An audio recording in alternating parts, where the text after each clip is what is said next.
네, 새해 첫 거래일인 어제 우리 증시는 상승 마감됐습니다. 옆나라 중국 증시도 좋은 시작을 보였는데요. 이 중국 증시 작년 말에 침체된 모습에서 벗어날 수가 있을지 전망해 봅니다. 하나금융투자 김준범 연구원 불러봅니다. 네, 김 연구원, 어제 중국 증시 새해 첫 거래일답게 상승폭이 좀 올랐다고 들었는데 어떻습니까? 네, 안녕하십니까? 예, 안녕하십니까? 네, 새해 첫 중국 증시는 상승세를 보이며 좋은 출발을 보였습니다. 상해 증시는 1.24% 상승한 3,348.33포인트, 심천 증시는 1.25%나 상승한 11,178.05포인트로 마감하였습니다. 거래대금은 두 시장 앞에서 4,455억 위안으로 전일보다 증가하였고, 후구통과 선구통으로 유입된 자금은 각각 21억, 14억 위안으로 전주보다 큰 폭으로 상승하였습니다. 2018년 춘절을 맞아 중국인민은행이 지급준비율 인하로 유동성이 풀릴 것으로 예상하여 큰 폭으로 증가한 것으로 풀이됩니다. 또한 투자 심리가 2018년을 맞아 회복되면서 지수 상승을 견인한 것으로도 분석됩니다.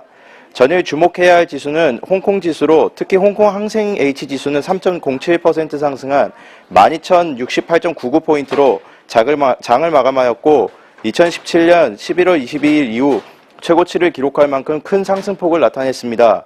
이는 글로벌 경기 회복에 대한 기대감과 당국의 제한 완화 소식에 급등하였다고 풀이됩니다. 네, 올해 중국 증시가 좀 기대가 되고 있는데 어제 시장에서 좀 확인해야 될 특징적인 업종이 있다면 어떤 것이었을까요?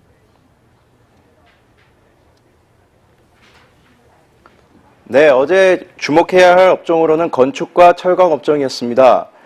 먼저 건축 업종의 경우 PMI 지표가 호조를 보였고 가격 인상 호재에 힘입어 시멘트 관련주가 강세를 보이며 해당 종목들이 상승하였습니다. 복권 시멘트와 위성 신소재의 경우 각각 상한가를 기록하였고 1대1로 테마에 속하는 인프라 관련주, 중국 건축, 중국 교통건설은 각각 2.11, 2.81%씩 상승하였습니다. 또한 철강 산업의 경우 철강 시장 수급 개선에 대한 기대감으로 강세를 보였는데요. 방대 특강의 경우 상한가를 보였고 삼강 민광과 보산철강은 각각 6.62%, 3.70% 증가하였습니다. 뿐만 아니라 국제유가가 60달러를 돌파하면서 관련주들이 일제히 동반 상승하였는데요.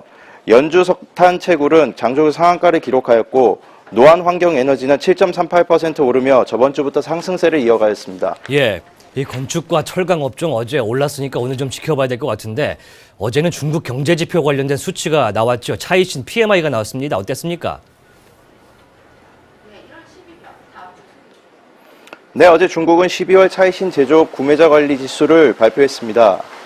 발표치는 51.5로 예상치 50.7과 전월치 50.8을 훌쩍 넘는 수준이었습니다. 차이신 제조업 PMI는 지난 11월 5거래월 내 최저치로 떨어졌다가 반등했습니다. 먼저 이를 두고 시장에서는 전반적인 제조업 영업 환경이 개선세를 보였다고 평가했습니다.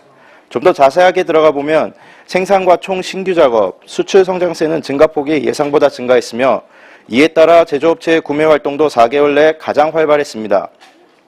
차이신 제조업 PMI 지수와 비교되는 통계국 12월 제조업 PMI 지수가 저번 주 발표되었는데요. 51.6으로 예상치에 부합하는 수치를 나타냈으며 전월치 51.8보다는 둔화된 흐름을 보였습니다. 저번 주와 이번 주에 걸쳐서 제조업 PMI 지수의 발표치가 확연히 다른 값을 나타냈는데요. 일단 모두 50을 넘었다는 점에서 확장 군명에 속했다는 부분에 의의를 두는 것이 2018년 중국 증시의 긍정적인 신호로 작용할 수 있을 것이라 풀이됩니다. 예, 시청자분들께서 가장 궁금해하시는 것이 중국 증시 볼 때 올해 투자 전략 어떻게 세우면 좋을까 이거거든요. 어떻게 생각하십니까? 네, 2018년 투자 전략으로 2017년 증시를 이끌어온 주도주를 중심으로 상승 추세를 이어가는 주식에 투자하라고 말씀드리고 싶습니다. 2017년 증시 상승을 이끈 건 소비재, 금융, IT 관련주라고 말씀드릴 수 있습니다. 특히 이 세 업종에 속하는 주식 중 대형 우량주가 많으며 한 달간 조정을 통해 그동안의 상승 추세를 잠시 쉬어가고 있습니다.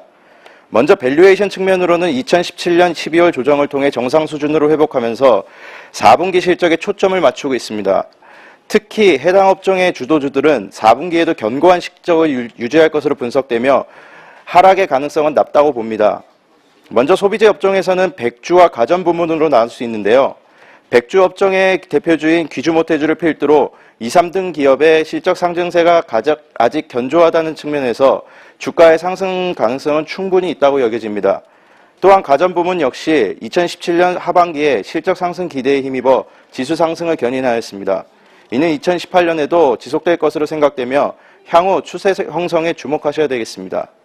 금융업종과 IT 업종의 경우 국가의 정책과 맞물리는 부분이 많기 때문에 2018년에는 정책 테마주로 작용하여 해당 주가들이 정책 이슈에 반응하여 움직일 수 있는 여력이 있다고 보여집니다.